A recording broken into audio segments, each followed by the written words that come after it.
Hello, my name is Andrea, and welcome to my channel. I'm the primary caregiver for my mom who's been living with dementia for more than 3 years now. If you're a caregiver in need of self care or know of someone in need of self care, then this is the right channel for you. Come and let's journey together as we learn from each other.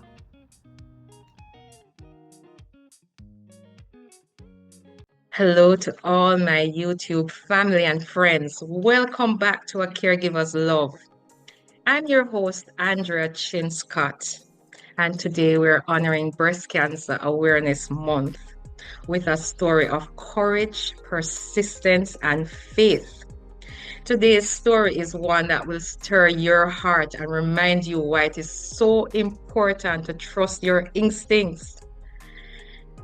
Imagine knowing deep down inside that something is wrong with your body, but being told over and over again by everyone that nothing is happening.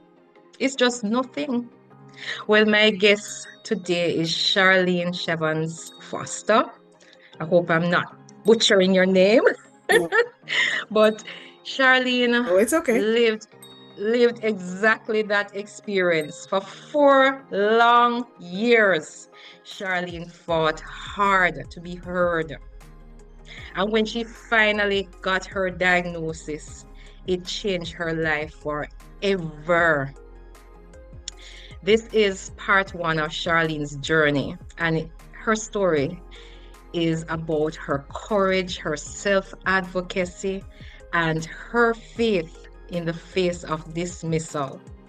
Charlene, welcome to my caregiving channel and my caregiving community.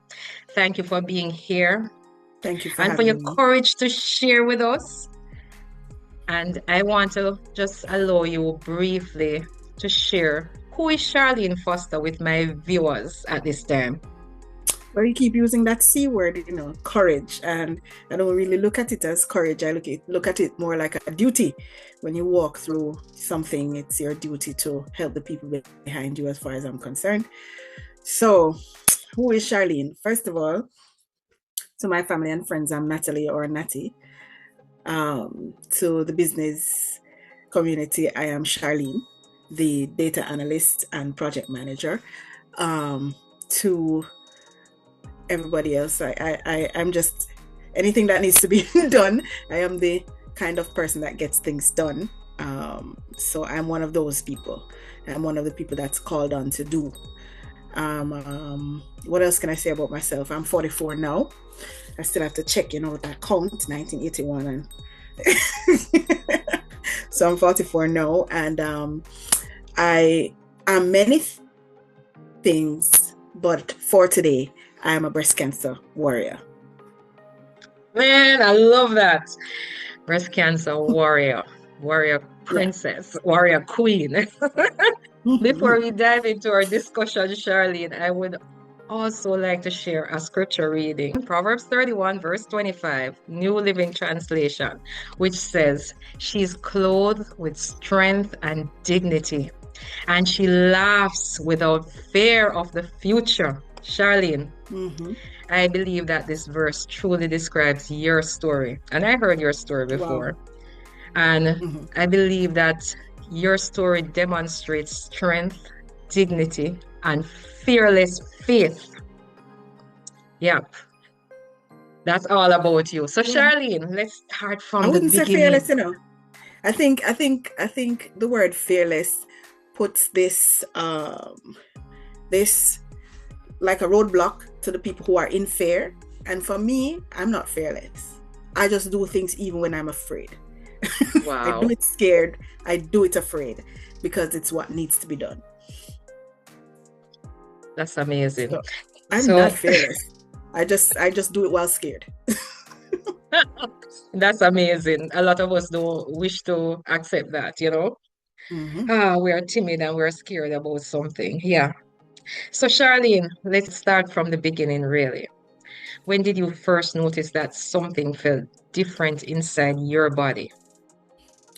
Well, I have a daughter who's 8 years old now, and I gave birth February 12, 2017. So before that, I made it a part of a duty to get to know my body very well because I had always had challenges with my body. So when I first started having my menses as a young girl, it was never regular. So I always kept a little diary to know when I would probably have my period, and I would track all the changes in my body because I'm one of those persons who have terrible PMS. So when you get to know your body, you get to know when something is going wrong. And because I had inverted nipples, my nipples had always been turned in, and I assumed it was just a family trait. So I had irregular periods, I had inverted nipples, and then I had my daughter later in life. Although I was in my 30s, my pregnancy was considered a geriatric pregnancy. That's what they call it when women have kids over 30. I don't know if you knew that. Nope. Yeah, so your childbearing ages should be in your 20s. That's why they say children are for young people. So I was having my first child after 30. Now, when looked at together, all of those are risk factors for breast cancer. But because they were being considered in isolation, it wasn't together. So after giving birth, I was not able to breastfeed, and it was assumed at first that because I had inverted nipples that never popped out, that's why I couldn't breastfeed. But there are many people with inverted nipples that can breastfeed. I was not producing any milk. So then it went to, oh, your milk ducts are just blocked up, the milk just hard up in your breast, as we Jamaicans would say. And then you get the recommendations, warm rag, comb it out, massage the breast, that sort of thing. None of those interventions worked for me, and it just felt a little bit different. So when I went to my 6-week checkup after giving birth, I indicated that I did not like how my breast felt. And he was, oh, it's probably nothing serious. You just gave birth, you're not breastfeeding, so it's just the milk that's, congealed or hard in your breast. And I said, just to be on the safe side, let's do a mammogram. This is one of the first instances where I'm being dismissed, because my doctor actually said, the only reason you are asking for a mammogram is because that's what's popular on TV. If I were concerned about something in your breast, I would have said, do an ultrasound. And I said, well, thank you, let's do both. And he said, no, it's a waste of time and money. And I said, please, let me waste my time and my money. He wrote the document for both of them. But I must preface this by saying that all of this part happened in Jamaica. And so he wrote the documents for a mammogram and an ultrasound. I took it to a private lab, and the young lady came out, asked me, which test would you like to do? And I said, both. And she said, it's a waste of money. And I said, please, let me waste my money. This is the second time now. And she said, I said to her, is there a reason I can't do both tests on the same day? Should I do one today and come back tomorrow for the other? And she said, no, it's just that it's a waste of money. Both of them basically do the same thing. And when I asked her to allow me to waste money, she went to the back of the place, and she was talking to her coworker kind of loudly about the idiot lady at the front who wanted to do both tests and waste. So it was a journey of not so good experiences with medical professionals or people who should have been professional. That first intervention I did, the mammogram first, and they identified an area of concern, but it wasn't clear as to what it is. And they went to do the ultrasound. And what was funny is they couldn't find the area of concern on the ultrasound. So they had to go back and refer to the mammogram to say, where is it, measure it out, and then come back with the ultrasound. At the end of the day, my first diagnosis was a migrated lymph node. So they were trying to convince me that a lymph node moved from another part of my body and lodged in my breast. I asked what was the treatment for it. They said there's no treatment and it's fairly common. I should just go home and everything is okay. It wasn't. Wow. It wasn't. Wow.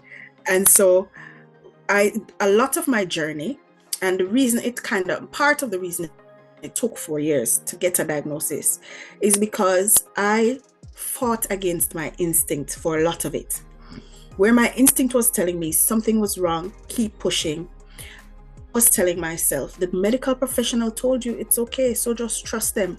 It is okay. Stop being skeptical. You know, one doctor told me that I got my Google medical degree because I Google everything and I should just leave it alone. There's nothing wrong. And I am upsetting myself staying on Google, so I should leave Google alone. And WebMD is not a real doctor. Wow. Wow. So I got all of that during the course of the 4 years. I switched doctors several times. I did 3 mammograms, 3 ultrasounds, a biopsy, a breast MRI, and several other tests, chest x-rays, all of those things. Switching doctors, creating my own medical file, because one thing that most people experience in Jamaica is if you are made to do a test with a private lab, your results are given to you in a sealed envelope that you must take to your doctor. Most people don't read that report. I got into the habit of opening that, reading it for myself, taking a copy for myself, and building my own private file. So by the time I went to all of these doctors, I was able to say, on this date, this is what was found. On this date, this is what was found. Let's start from here. Let's not start from scratch. You understand what I'm saying? So I started to build. In fact, I would, every test I did, I would pay for a second copy. An additional second copy I would pay out of pocket, so that they gave me a copy and they sent a copy to the doctor. Because what also happens is, a lot of the times when you have a private doctor in Jamaica and they get your results, they do not review the results until you come back.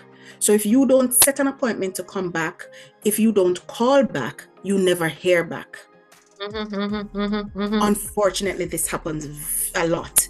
So people's and we learned recently that it's not only Jamaica. We actually heard it in the same forum that it happened here in the US as well. Yes, it does. Which was surprising to me, because I thought first world would make a first world difference, you understand? so that made, I decided to advocate for myself, because while all of that was going on, I was walking through many things at the same time. And what your audience, I'm sure, is aware of, there is no, life doesn't stop because you're going through something. Everybody else's life is going to continue, and something else may be going on at the same time in your life. So you're experiencing a health challenge, it doesn't mean the bills are not due. You're experiencing a health challenge, it doesn't mean that something is not happening with your children. It doesn't mean something is not happening somewhere else. So I was experiencing several life-changing things at the same time, and having to navigate and decide, okay, in this moment, I'm thinking about what could be going wrong with my body. But at 12 o'clock, I'm going to have to figure out what is going wrong at work. And the dinner still needs to be cooked. You understand? So I was walking through a lot at the same time. And every time I decided that I was going to push this aside, my body would say, no, pay attention. So I got to a part in anxiety where my body physically started to respond to all that was happening, the stress. I became so anxious that I started having, at 3 o'clock every morning, I would wake up and go straight to the bathroom because I'd be vomiting. 3 o'clock, it messed up my teeth, it messed up everything. Why? Because I was forcing myself to accept what people were saying, when in reality, I knew my body was in breakdown. Wow. So when I had never breastfed and I'm sitting down and I feel wetness on my shirt with a discharge, clear milk, the next time I had discharge, it had blood in it again. So it progressed. My areola started to spread on my left breast, and it just got clearer and wider, and all of the things. I'm noticing the changes in my body, and it was just too hard to ignore. So by the time I got a diagnosis and I conferred with my family, they were like, okay, let's do this in the US. So January 2022 is when I did surgery. I did double mastectomy, and I've been living breast-free ever since. Boy, I'm being on the breastless. I know, right? So must have been really frustrating for you though, even to the point Yes. of heartbreaking. And that's how I would feel. But how did all Heartbreaking. of this make heartbreaking? Yeah, it was, right? Mhm. How did that make you Ah, feel to know deep down that something was wrong, yet no one seemed to believe you at all? there was a lot of rage. It was a little bit more than anger. So, having received the diagnosis that I have stage 0 breast cancer, being dismissed by medical professionals, being dismissed by my insurance company, who didn't want to pay out the money for the for the policy Mm, that I had been paying into for over 13 years at that point, and like every turn was a battle. After I did surgery and I did my post-op meeting with my doctor, and she was telling me all the things. She was literally telling me that instead of DCIS, which is considered stage 0 breast cancer, I actually had stage 2 aggressive invasive ductal carcinoma. They did not see that part on the images. They did not see those things in the biopsy. In fact, the confirmation of cancer came after the biopsy. It should have been a ultrasound guided core needle biopsy. And when the doctor was doing the biopsy, she asked her tech about a specific region in my breast, and she said, no, that one is not marked. And she said, I feel something. I don't like how it feels. I'm going to sample it anyway. And it was just based on her experience why she did that. So when my surgeon said, you had stage 2 breast cancer, not stage 0, I said to her, did I make the right choice to do a double mastectomy? And she said, yes. And I said, thank you, Jesus. And she said, I've told many people about breast cancer, that they had breast cancer before, and I've never gotten a response of thank you, Jesus. And I said, you don't understand, and it's okay. When I got home that night, I could not sleep. I was so enraged. I was angry at all of the people who told me nothing was wrong. I was angry at the doctor who dismissed me and said that he wouldn't do my initial biopsy because the thing was so small, it's insignificant. I was so upset. I could not even sleep. I was marching around my bedroom just cussing. And I know that's not the best thing to say, but I was cussing. I was so upset. So it's a mixture of relief, and I was grateful. I was very proud of myself for fighting for myself. When people told me that mastectomy wasn't the only answer, I recall posting before my surgery on Facebook, and I got a message from somebody who I hadn't talked to in a few years. And I made this long post about all of the things that I had done to get to the diagnosis. And this was days before my surgery. And she was appealing to me, please don't cut off your breast because it's only DCIS, and 3 people in my family has had DCIS. I've had it. You just need to do a lumpectomy. Don't take off your breast, please. And she was appealing to me, and I understand her concern, because in her mind, the medical professionals were trying to push me towards a surgery that was unnecessary. That's what she thought. She did not understand that the medical professionals were saying, listen, it's your decision, and if you're choosing to do mastectomy, we will facilitate you, but understand all of the risks. And they walked me through it in such a way. It really was my decision. From day one, I told my first doctor, if there's anything wrong, my option is double mastectomy. I'm going straight there. I'm not trying to take out a lump, do chemo, do radiation, figure thing. No. If there's anything wrong, double mastectomy. And one doctor said, that's a very aggressive course of action. Are you sure? And I said, cancer will have to get me another way. You have to attack me a different way. You're not going to come back into my life the same way. You understand what I'm saying? Yep, I have a child to live for. My child needs me. She's autistic. She needs me to advocate for her. And plus, these breasts, I'm good. I've always had a complicated relationship with my breasts anyway. When I was younger, they were too small. I would wish for them to get bigger, so I'd do that exercise, I must increase my bust. I would do all of the things, and then I started getting fat, and they started to get big, and then they tried to kill me. I'm done. Oh my goodness. I'm good. I know, looking back, Charlene, we can actually laugh about it now because you are a warrior, you are a survivor. And I love the fact that you listen to your body, because so many of us, especially women, when we are told to minimize our pain and our instincts, we just sit aside and we just quiver.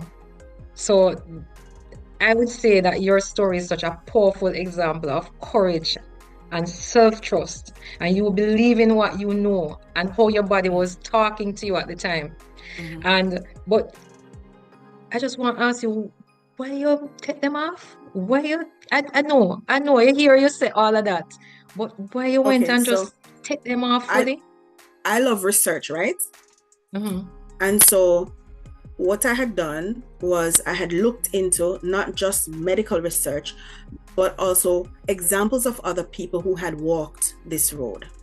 Okay. And there were too many instances for me. I wasn't comfortable with the number of instances where people found a small lump. They did what's called a lumpectomy. They took out a portion of the breast. They did the radiation and the chemo. And then a year later, 2 years later, they're back doing surgery because they end up having to do mastectomy, single mastectomy or double mastectomy, because the cancer came back. And usually when cancer comes back, it's more aggressive. So my thing was, you're gonna catch me slipping. You understand what I'm saying? This is, and I'm a strategic individual. So if you're coming after my breasts and I take them off, you don't have the breasts to come back to. You're gonna have to find somewhere else to come. You understand what I'm saying? Yes, to make sure you cannot come back anywhere else. So things like, I try to keep my hormones in check. I try to monitor my eating. I try to monitor everywhere else, because if cancer comes back, it's not going to catch me slipping. Wow. But let's talk about the emotional side. What did your faith walk look like during this season? Were there moments when you questioned God, or moments when you felt Him carrying you through the situation? As a child, I went to summer camp, and a part of we did at summer camp, which I didn't understand the meaning of at the time, was we used to have to memorize Bible verses. So we were constantly memorizing Bible verses. And I realize now as an adult that anytime I am faced a challenge, an instant Bible verse that is relevant will come to me, and I will hold on to that. And it is because of my training in Riverhead Christian Camp. So there were points in life when I was angry with God. I won't say this was one of them. I was angry with God when my brother died. I was angry with God at several other points in time. But if I'm honest, I don't recall a time during this journey when I was angry with God, or when it's like I could see God in the people around me. I could see God in the form of the support that I got from my friends. Just them being there, them talking me through, them holding on to sense of normalcy for me, that is what kept me level. The expectation, there were times when I was in deep depression, but it is, how do I put this now? That one song that you will wake up with on your heart that will comfort you through the day or through the moments. And I can tell you, there were times when I was in deep breakdown, when all I could say was, God, just help. That's it. I couldn't say anything else. I couldn't pray any more than that. There was no deep spiritual anything. There was just a, God, help. I'm going to take another step. Help. Just help. You know what I need? Just help. And there's a point in time where you just have to let go. Have you ever done any major surgery? No, not a major one. Let me tell you something about anesthesia. That is an exercise of faith. 13 people were in that room with me, holding my hand. I knew nothing. Literally, I recall the nursing team standing around my bed, and they unlocked the wheel of the bed, and I was there singing, right? I forgot. I did. Right. I just remember. So you know what I'm talking about when I Yeah. tell you that when they push that anesthesia, it is instant, you're out. You really have to hand your life over to God and the people around you and trust them. You understand what I'm saying? So when I was there praying and singing, and like I said, I had this song that I was playing over and over before I went into surgery, which was Taurus Riley's Lion Paw. I know it don't sound very Christian or whatever, but there are two songs from Taurus Riley that walked with me through the Lion Paw, Remember Me. Amazing songs by Taurus Riley.